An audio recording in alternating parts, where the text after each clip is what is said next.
Hello everyone, welcome back to my video. So last video में हमने resultant force net force का point clear कर लिया था और इसमें हम क्लासिफिकेशन ऑफ फोर्स पढ़ने जा रहे हैं, जिसमें हम फोर्स को टू टाइप्स में क्लासीफाई करेंगे, contact forces and non contact forces. First of all let's study about the contact forces. इसके एग्जांपल्स के बारे में अच्छे स्टडी करते हैं।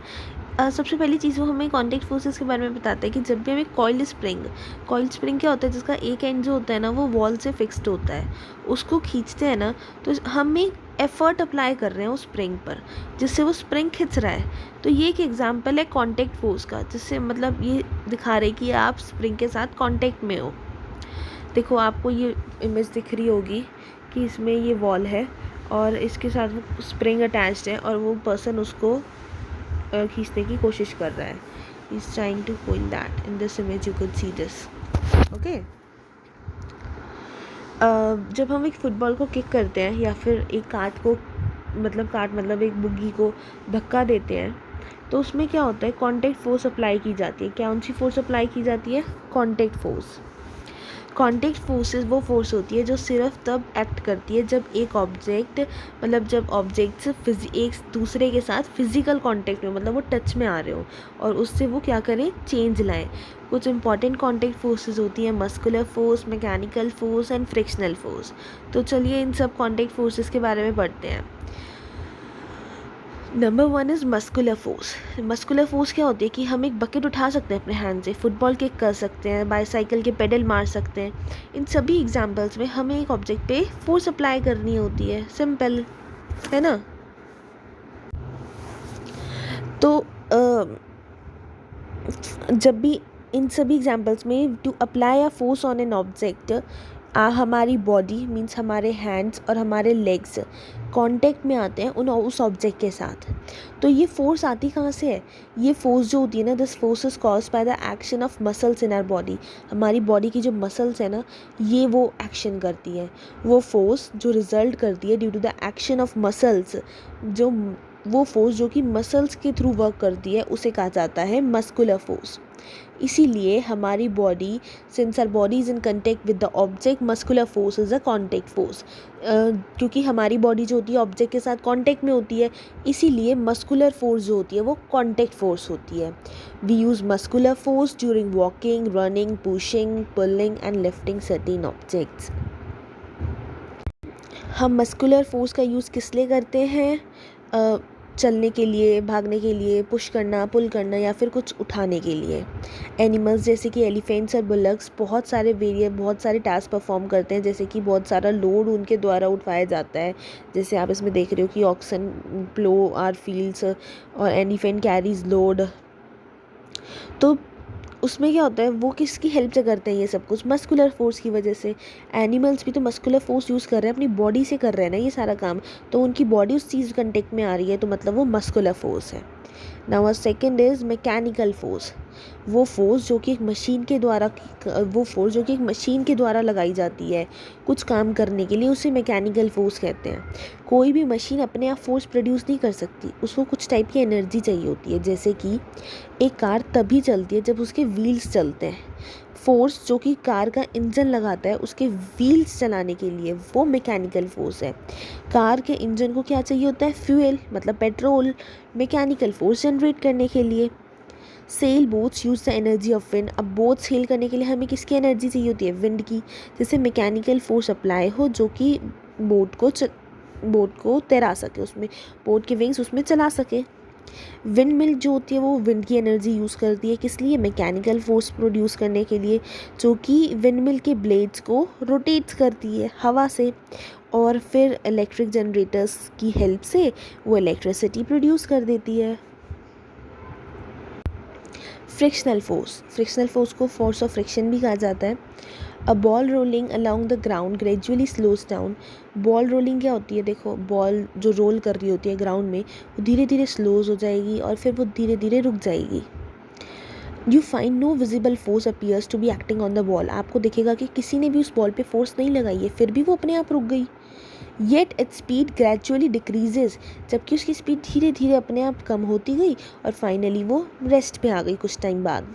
तो what causes a change in the state of motion of the ball, तो उस बॉल के चलते हुए मोशन में किसने चेंज पैदा किया है? क्या कोई फोर्स है जो उस बॉल पे एक्ट कर रही है जिससे वो धीरे धीरे स्टॉप हो रही है? किस डायरेक्शन में वो फोर्स एक्ट कर रही है? ये फोर्स है फ्रिक्शन की। This is the force of friction.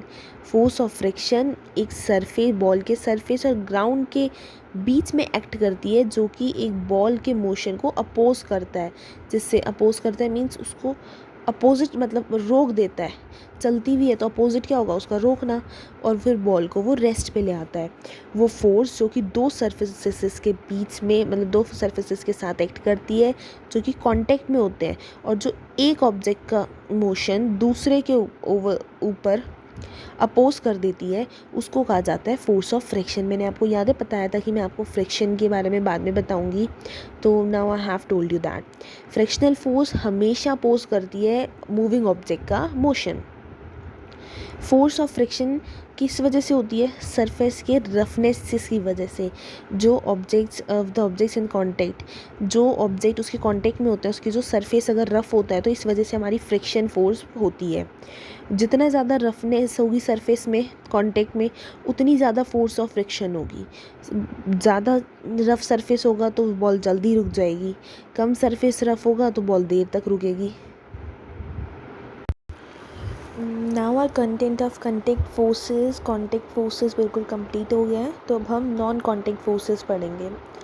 Okay, action at a distance force, हम इसे ये भी कह सकते हैं नॉन कॉन्टेक्ट फोर्स को। कुछ फोर्सेस फिजिकल कांटेक्ट इन्वॉल्व नहीं करती दो ऑब्जेक्ट के बीच में जब वो एक्ट करती है।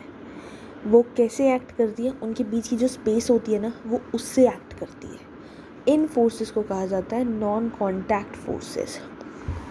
इसीलिए नॉन कॉन्टैक्ट फोर्सेस वो फोर्सेस हैं वो जो सिर्फ तभी एक्ट कर सकती हैं जब ऑब्जेक्ट्स आपस में फिजिकल कांटेक्ट में ना हो एक दूसरे के साथ और कोई चेंज ना करें। Important non-contact forces are magnetic force, electrostatic force and gravitational force. तो चलिए नॉन कॉन्टैक्ट फोर्सेस के बारे में डिटेल में पढ़ते हैं। मैग्नेटिक फोर्स, जब भी एक मैग्नेट को आयरन क्लिप्स के पास लाया जाता है उसको टच नहीं किया जाता उनसे, तो आयरन क्लिप्स अपने आप खिंचे चले आते हैं उनकी पोजीशन से मैग्नेट के पास। किससे? मैग्नेटिक फोर्स की वजह से। हम क्या देखते हैं इसमें कि मैग्नेटिक फोर्स एक्ट करती है जब दो ऑब्जेक्ट्स जैसे लाइक मैग्नेट और आयरन क्लिप्स एक दूसरे के साथ कांटेक्ट में नहीं होते, तब भी मैग्नेटिक फोर्स अप्लाई हो रही है। इसीलिए मैग्नेटिक फोर्स एक नॉन कांटेक्ट फोर्स का एग्जाम्पल है। इलेक्ट्रोस्टैटिक फोर्स, जब भी आप एक प्लास्टिक कॉम को बहुत सारे पेपर्स पड़े हों और आपने चूरा करके उनको रखा हुआ हो, उसके पास लाओगे ना तो कुछ नहीं होगा।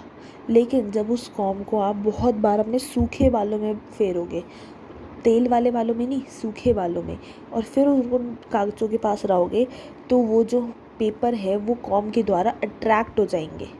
क्यों? क्योंकि आपने उन्हें रब किया है।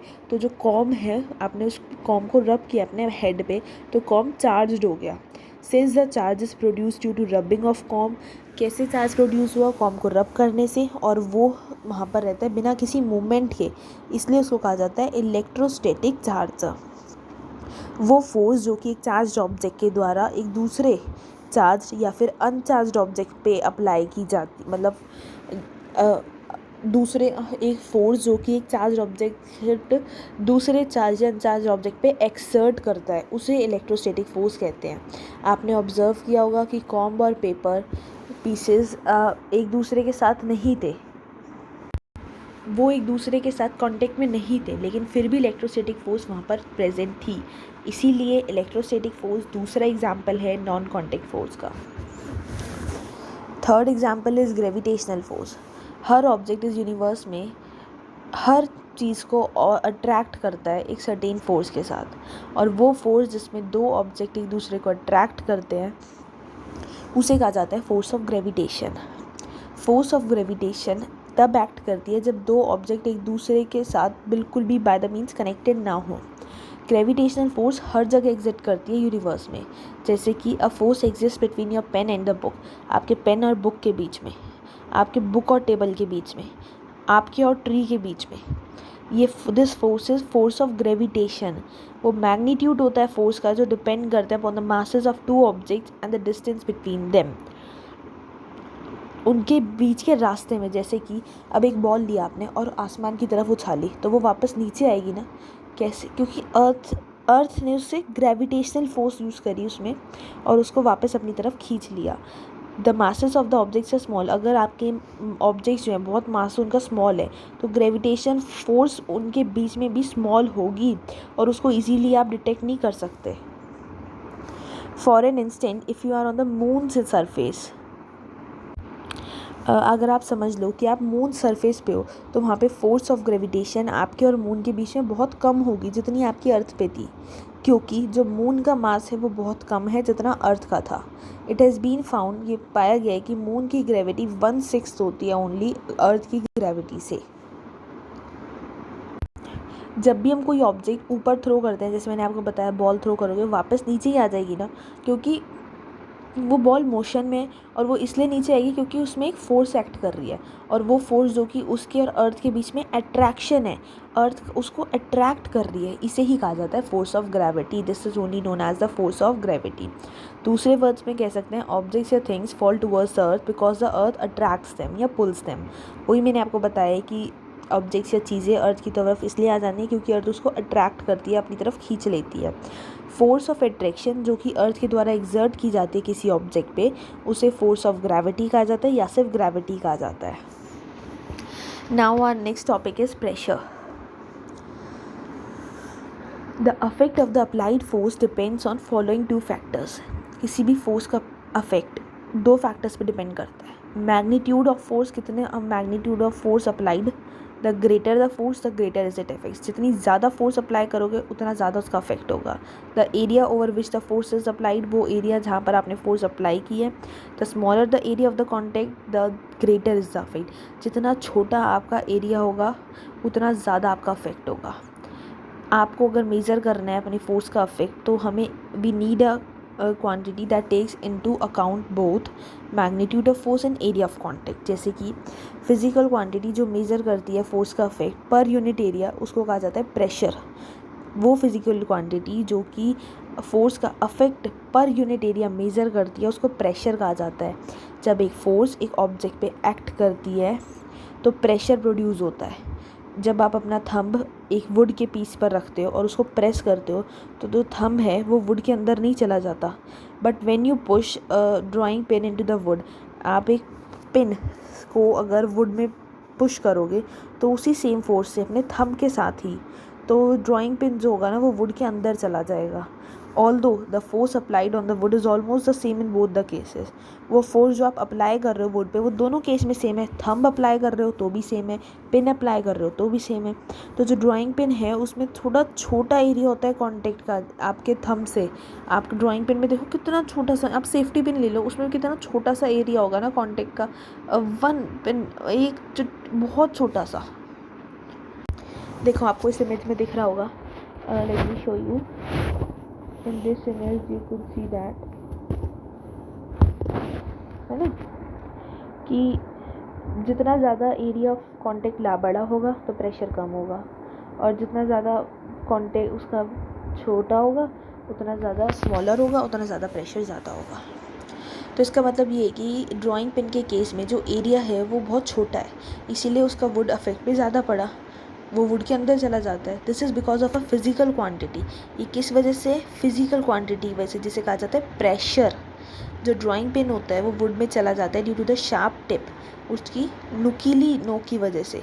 और जो फोर्स होती है थंब की वो बहुत स्मॉल एरिया पे पड़ती है वुड पे through the tip of drawing pen, जब हम ड्राइंग पेन उस पर डाल रहे होते हैं, जिससे क्या होता है फोर्स पर यूनिट एरिया मतलब प्रेशर जो वुड पर होता है वो बहुत ज़्यादा हो जाता है।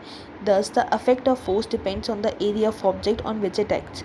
इसीलिए जो फोर्स का अफेक्ट होता है कब किस पे डिपेंड करता है? ऑब्जेक्ट के एरिया पे जिस पे वो एक्ट करता है। Pressure is the force acting on a unit area of the object. Pressure क्या है? प्रेशर वो फोर्स है जो कि एक ऑब्जेक्ट के यूनिट एरिया पर एक्ट करती है। अगर P प्रेशर है, F फोर्स है और A एरिया है तो P is equals to F upon A। This is the formula. Standard unit होती है फोर्स को मेज़र करने की न्यूटन और एरिया को मेज़र करने की स्क्वायर मीटर। इसीलिए स्टैंडर्ड यूनिट होती है प्रेशर को मेज़र करने की न्यूटन पर स्क्वायर मीटर, जिसे हम पास्कल भी कह सकते हैं। अब हमारा फर्स्ट न्यूमेरिकल आता है। न्यूमेरिकल किससे? जो मैंने अभी आपको बताया, P is equals to F upon A। एक सॉलिड ऑब्जेक्ट है जिसका वेट है 200 न्यूटन। तो जब उसको हम एक वुडन प्लैंक पे प्लेस करते हैं तो एरिया ऑफ कॉन्टैक्ट कितना पाया जाता है? 5 मीटर स्क्वायर। तो हमें प्रेशर निकालना है जो कि उस ऑब्जेक्ट का वुडन प्लैंक पर है। एरिया गिवन है 5 मीटर स्क्वायर हमें, ओके। और हमें पास फोर्स भी गिवन है। बस हमें क्या चाहिए? प्रेशर निकालना है हमें। देखो 200 N अपॉन 4, फोर्स ऊपर रखी, 5 मीटर स्क्वायर नीचे रखा। 5 से वो कट हो गया, 40 न्यूटन, 40 न्यूटन पर मीटर स्क्वायर। यही तो है ना यहाँ पे, न्यूटन पर स्क्वायर मीटर। कोई बात हो गई, 40 न्यूटन पर स्क्वायर मीटर। तो वो जो प्रेशर है वो 40 न्यूटन पर स्क्वायर मीटर है, या फिर आप कह दो 40 पास्कल्स है, जो कि सॉलिड ऑब्जेक्ट ने वुडन प्लैंक के ऊपर अप्लाई किया है। This is the next numerical which you all will do yourself so that it would be clear to you। अगर आपसे ना हो then मुझे बताना, मैं आपको दोबारा समझा दूँगी, बट सबसे पहले आपको खुद करने की कोशिश करनी है इसको। आप इसका स्क्रीनशॉट भी ले सकते हो। Applications of pressure. एक हैवी ट्रक को फिट किया जाता है 6 या 14 टायर से। अब हम एप्लीकेशंस ऑफ प्रेशर पढ़ रहे हैं।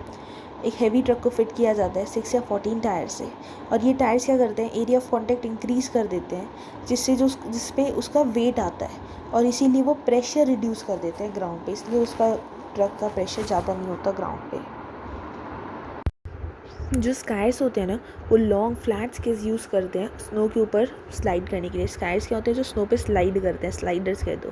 देखो दिस इज़ द स्केस जो वो यूज़ करते हैं स्नो पर स्लाइड करने के लिए। तो स्नो पे तो आपके पैर धंस जाएंगे ना, तो स्केस का बहुत लार्ज कांटेक्ट होता है, जिससे उसका स्नो पर प्रेशर बहुत कम पड़ता है, और इसीलिए उस स्कायर को एनेबल करता है कि वो स्नो पर इस पर चल सकें, जिससे वो स्नो में सिंक ना कर सके, मतलब डूब ना जाए।